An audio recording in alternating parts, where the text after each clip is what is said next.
Doesn't it just feel like somewhere the gods could have held a council? It certainly does to me. Hello everyone, and welcome back to the World Strider channel, where I, Dylan, an American who's been living in Japan for almost 10 years, talk about this beautiful country and the outdoors. And speaking of where I live, today I'm joining you from the old, now defunct Kojima Station that used to be the terminus of an old local train line here. But where I live is not the topic of today's video. That is about 400 kilometers from here on the southernmost main Japanese island of Kyushu. The mysterious, mystical, spiritual shrine known as the Amano-Iwato, or Heavenly Rock Cave Shrine, in the small town of Takachiho in Miyazaki Prefecture. This is a topic that I am very excited to cover because it is hands down, bar none, my favorite shrine in all of Japan. And let me tell you, that is really saying something, because there are thousands of shrines in Japan. It's very easy to become disenchanted with the whole thing and not be able to tell one from the other. But I, having been to perhaps hundreds of those thousands of shrines, can tell you that there is something about this shrine, about the Amano-Iwato shrine, that is, I don't know, it has an intense spiritual energy about it. It has some kind of vibe to it that I can't really explain, but it left a very, very strong impression on me. And I was lucky enough to go there again for the second time last week, because we are now on our Obon vacation, and it was a perfect opportunity to visit. So I'd really like to talk with you about it today, give you some background on the shrine, and show you some footage that I took there. On our way now. The mountains are beautiful up in this area. Don't really get a lot of opportunities to come down to Kyushu. Off we go!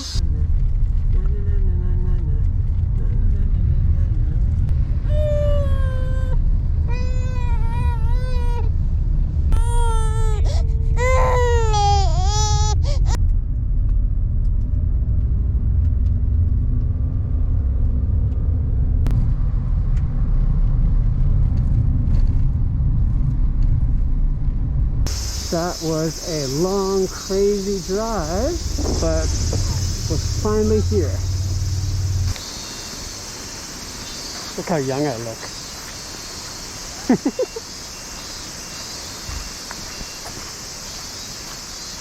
Now, before I start with the details of this specific shrine, I just want to mention really briefly, for those who don't know how historical religion works here in Japan. There are two main predominant religions in Japan historically. One is Shinto, and Shinto is a native religion. It's very animistic. I mean, some might even call it kind of pagan. It has a pantheon of gods. It relates to natural places, natural spiritual centers, and places of worship. And there's a whole series of mythologies and legends surrounding the gods in the Shinto religion. The other one is Buddhism, and Buddhism came later, but Buddhism is now, by a lot of calculations, it's considered the main religion of Japan. But it's very difficult to actually separate the two because they're so intertwined in a very uniquely Japanese fashion. When you visit a Shinto shrine, you'll see a lot of Buddhist elements, and vice versa when you go to a Buddhist temple. There still is ostensibly that separation. There's Buddhist temples and Shinto shrines, but they are not super easy to differentiate from or separate in modern Japan. But the subject of today's video is pretty solidly in the first camp. It is a Shinto shrine, and it is very closely associated with some of the founding and very early mythologies and stories within the Shinto religion. Now, I just want to talk a little bit about Shinto shrines as opposed to Buddhist temples, although I'm probably going to make a separate video about this at some point in the future. When you're trying to figure out which one you're at, are you at a Buddhist temple or are you at a Shinto shrine? There are a couple signs that you can pay attention to really tell you. One big thing is the architecture.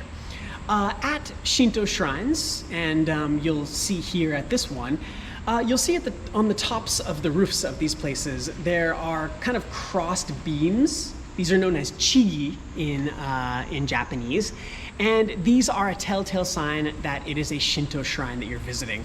Buddhist shrines have a much different style of roof. It's a more flowing kind of like Chinese style. Interestingly, these chigi at the top of a shrine are fashioned based on the god or goddess that the shrine is dedicated to. As you can see in this first picture, the tops of each chigi are flat. This generally means the shrine is dedicated to a female deity. But in this second picture, the tops are pointed and the flat parts are facing outward. This generally means the shrine is dedicated to a male deity. And you can clearly see in this footage taken at Amano-Iwato, a shrine dedicated to the sun goddess Amaterasu, and the topic of today's video, that the tops of each chigi are flat. This clearly signifies that the deity is female. So, the story goes that Amaterasu's brother, the storm god Susanoo, was being, as is often the case in a lot of these old stories, a bit of a dick. After besting his sister in some strange, bizarre, convoluted ritual that I won't explain here, he got a bit drunk on victory. And in his gloating frenzy, he proceeded to basically cause a bunch of destruction and mayhem.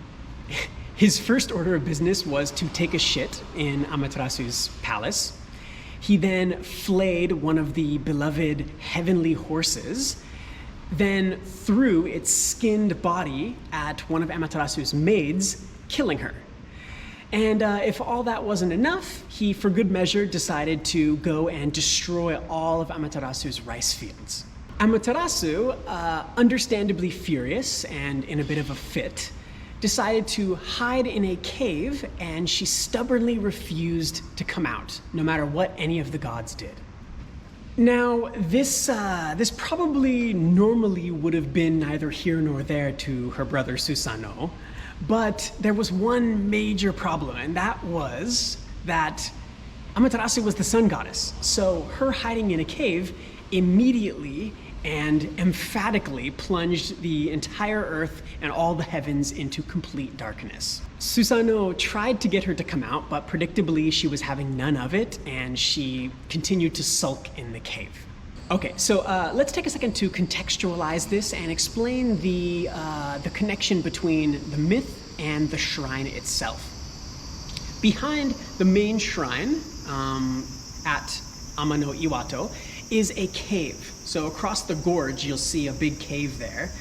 And this is supposedly the same cave where Amaterasu hid, plunging the world into darkness. So, behind this shrine is supposedly where the cave is. I'm not really going to be able to get a good view, but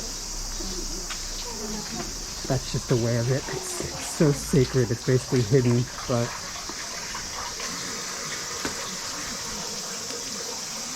and now you can't.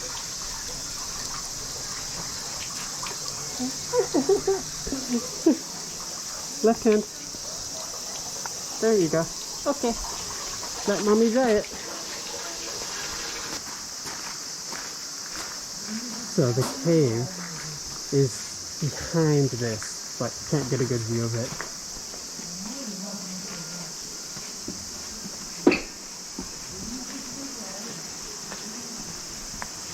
There are some little secret gates over there that take you back to the cave.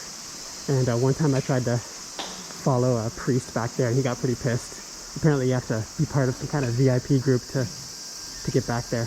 Not fair if you ask me. Seems like we can.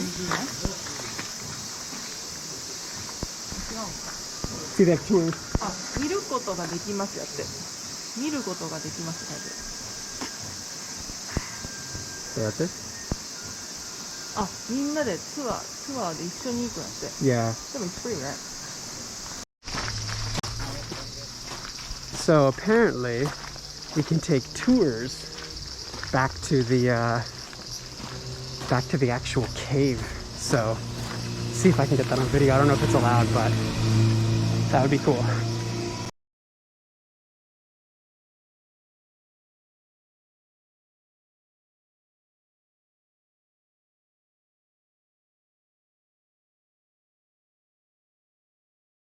Now, back to the story. So, Susanoo, desperate to find a way to get his sister to come out, called upon several of the other gods to ask for their advice and to hold a council of sorts in another separate but nearby cave in the same gorge.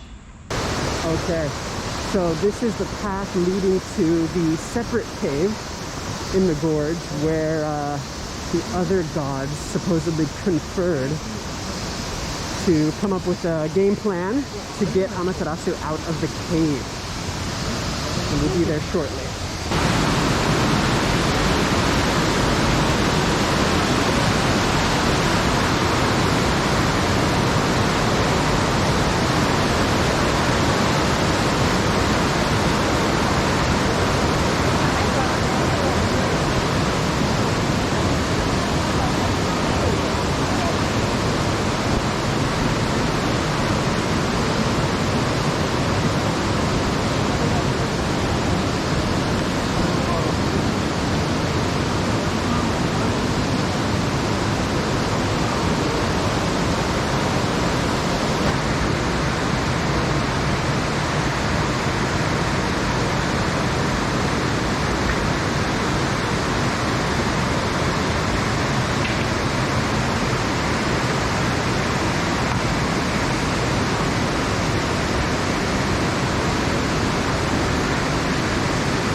Together, after a bit of a discussion, they decided that the best course of action was to appeal to Amaterasu's vanity and her love of partying and revelry.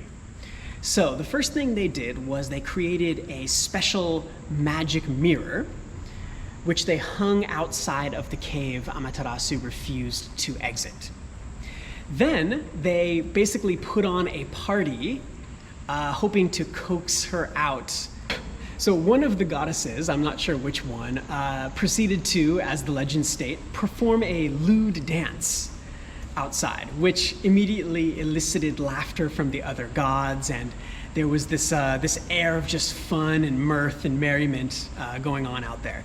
This immediately piqued Amaterasu's interest, who peeked her head around the corner to see what all the fun was or what all the fuss was about. Now, as she peeked around the corner, she immediately saw the magic mirror that the gods had hung outside the cave. Upon seeing herself, she became immediately transfixed on her own reflection and was basically entranced by it. As she stood there, bedazzled by her own beauty, the other gods sprung into action, jumped behind her, threw a protective barrier over the cave, thus preventing her from ever entering the cave again. See the mirror back in the shrine? That's part of the legend. There's another one. And thus, Amaterasu's light was once again cast upon the world. Now, believe me, I'm not normally susceptible to these sort of things. I tend to take most myths, if not all, with a grain of salt. But this particular location, there's just something about it. And these two magnificent caves in such close proximity in this beautiful gorge, that really almost make me believe the story could have happened there. Or at the very least, I can totally see how ancient priests would have seen this place and immediately thought, oh, this is where the actual drama took place. So let's analyze this story a little bit and Shinto myths in general. Now, if you've ever read any of the stories, they're very odd, let's just say, from a modern perspective. There's very clearly some missing cultural context and something lost in translation, and not just because they were written in ancient archaic Japanese. I feel like there's some kind of context that I'm not really getting when I read it, because they are just so seemingly random and kind of arbitrary and just strange. But I will say that there's a couple things I really like about them. Firstly, just like with Greek mythologies and Greek legends, the gods are not really portrayed in all that flattering a light in a lot of Shinto stories. They're very prone to and susceptible to a lot of the worst traits that you normally associate with humanity, not gods. As you can see in this story, you have gods and goddesses who are petty, they're deceitful, they're weak-willed, they're all these things that, again, I mean, you wouldn't think that gods who are worshipped by an entire culture would possess. I mean, if we just break this story down for a second, the sun goddess was essentially sulking in a cave. So the other gods decided to basically do some sexy, salacious dances and party in order to tempt her out of the cave. And when she did come out of the cave, she immediately was distracted by her own beauty, thus allowing the other gods to trick her into forever leaving the cave. Okay, so again, these are all traits that you would think gods would be above. But in a strange sense, that's one of the reasons I like the myths so much, because it's, first of all, it's just comical. It's a fun story. It's great to think of the gods just like having this like conversation about what the hell to do, and then having this, you know, party essentially to tempt another goddess out. It's all very silly and kind of wacky and slapsticky in its own way, which is really interesting. But what I also like about it is that just like, you know, Amaterasu saw her own reflection in the mirror, I feel like this story goes to show that the gods are really just a reflection of us, you know, in all of our flawed glory as humans.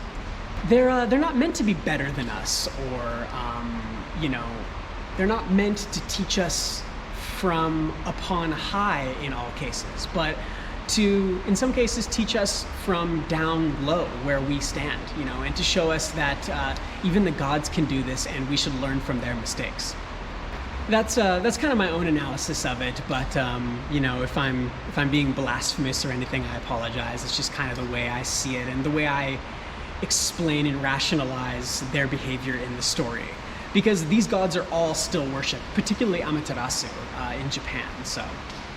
But if I was to take a second to look at it from the other side, from the more spiritual angle, from you know, the side of you know, what can we learn from this story, and how is this story important to us, which is something that I always like to find in any story at all, in any religion. Because, you know, as a rational human being, and I'm sure a lot of people feel the same way, or they share this view, reading religious stories, particularly ones that are kind of outlandish, such as this one, it's easy to kind of roll your eyes and go, yeah, right, like that ever happened, you know, I mean, and then maybe kind of feel bad about it because, you know, you feel like you're looking down on another culture's religion. But the way that I always look at tales like this is, well, these are, you know, the events and the gods themselves are representing something that is fundamental about the world, or it's a fundamental force in the world, or it's a fundamental trait of humanity. And I think it's important to look at them that way rather than as these divine, you know, infallible beings. You see in this story that, like, Amaterasu represents a lot of things. Like, she represents the sun, sunlight, happiness, glory, beauty, all this stuff. But at the same time, she also, in the story at least, she represents vanity, or she at least displays vanity, and sort of pettiness, and, you know, she's easily tempted. Also, she is kind of, she throws a bit of a temper tantrum in the story, and she isn't in control of her own emotions. The other gods, such as Susanoo, for example, represent chaos and a lack of decorum and behavior, and he shows us how not to treat your family members or just your fellow man in general. Which leads me to my next point, and that's that I always try to learn something from these stories, and I see them as instructive. Not only do you see things in the story that represent important fundamental things about the universe, but you also are supposed to, I think, learn something from it and take a lesson from it. And this story is full of lessons. I mean, first of all, you are not supposed to treat people with disrespect. You're supposed to treat them with kindness, and you're supposed to honor and respect not just them, but their belongings and the things they've built. Okay, Susanoo did not do this. He, drunk on victory, and in his gloating, he destroyed selfishly and arrogantly his sister's belongings and the things that she held dear. Okay, so we can see that you should not treat other people this way, especially not your own sister. Another thing is the age-old lesson or parable that you don't know what you've got until it's gone, and you shouldn't take anything for granted. In the case of Susanoo, he took the sunlight that his sister emitted and granted the world for granted. No pun intended there. And by doing this, he caused her to flee into the cave, and he then realized, like, oh shit, I really needed her and everything that she brought to the world and to me. Finally, I think, we should really learn from this that, not being in control of your own urges and impulses, being easily tempted and easily fooled is also, rife with peril. It's a way to basically, get yourself screwed over. In the case of Amaterasu, this was the case. She was trying to teach them a lesson. I think she still taught them a lesson, but because of her own vanity, because of the fact that she was so easily tempted, they were able to get her out of the cave. So take it or leave it. Okay, well, I could go on forever because I find the myth very fascinating. I find the shrine very fascinating. I'm really fortunate to have been able to visit the place at least twice in my life, and I'll probably go there again, who knows. But I definitely think you should check it out, read more about these myths. The original documentation is very dense, hard to read about, but I'll put some links in the bottom to at least some Wikipedia articles about these myths so you can read more about them. There's several variations on the myth. I just covered kind of an amalgamation of several of the most common or the most well-known versions of the story. So there's that. Also, if you're interested in visiting the shrine, remember, I'll put it up on the screen. The town is called Takachiho, and the shrine is the Amano-Iwato Shrine. Okay, well, that pretty much wraps it up for today. As always, thank you for watching, and if you have any comments, suggestions, or anything like that, please feel free to leave a comment. And also, if you like this sort of content, you want to learn more about Japan and the outdoors, please consider liking and subscribing. Until next time.